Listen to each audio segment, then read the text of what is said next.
Hey, what's up? I used the word matriculate wrong, so I'm gonna do this whole video again. So, hey, I'm back in my apartment. Thank the Lord, got here safely.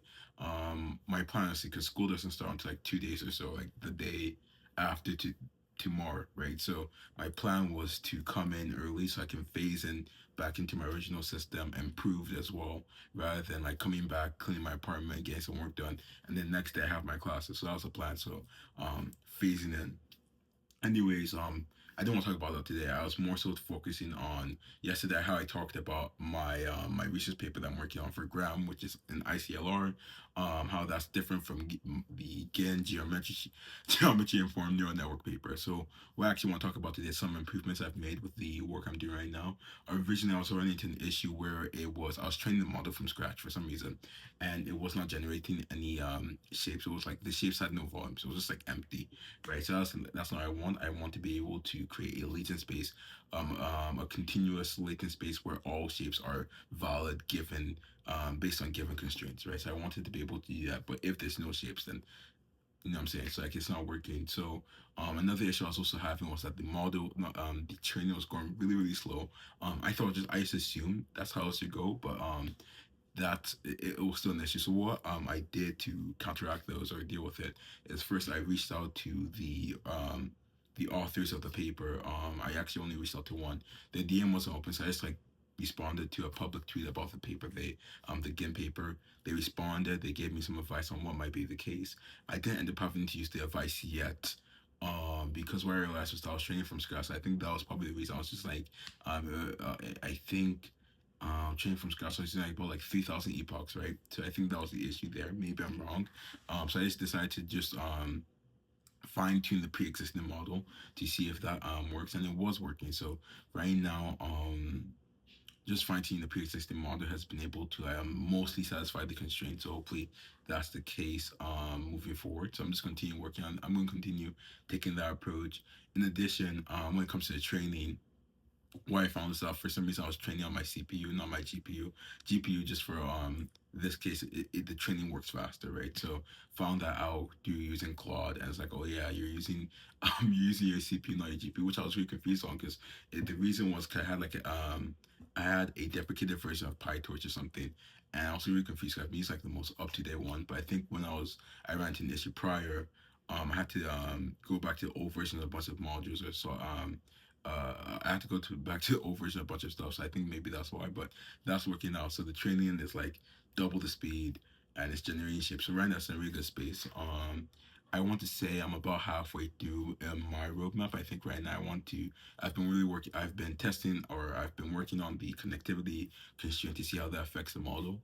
But now I want to work on strain. And like that's more so look at the bends and like making sure it's like an actual feasible design to engineer, I guess. Um, but yeah, I want to work on that, and I think after that's more so work looking into like evaluation and seeing if it's actually like working as intended. Either way, if it works, I still make a paper. If it doesn't work, I still say what's wrong with my approach and still make a paper and hope for the best. But I think right now it's a really good spot. I'm really really happy because that whole thing with like the model not generating any shapes was taking a really long. Like that was like the like yeah, I don't know the word. I don't think pissed off is the word, but like I was just really stuck in that thing. I was like, I felt like if you're a car and like you fell into like a pit and like you were accelerating as fast as you could, but like you just weren't going anywhere. So like you felt like you're wasting energy. And for some reason, the training was taking really really long. Like for each run I was doing, it was about like an hour 30, right? So being in this spot right now is much much better. I'm really really excited to see what I can do. In saying that though, I still think my comments from a couple of videos ago still hold in that um a lot of these stuff are still new to me, right? Like even if I come off as educated, I do apologize because I don't understand like the stuff I'm really talking about here.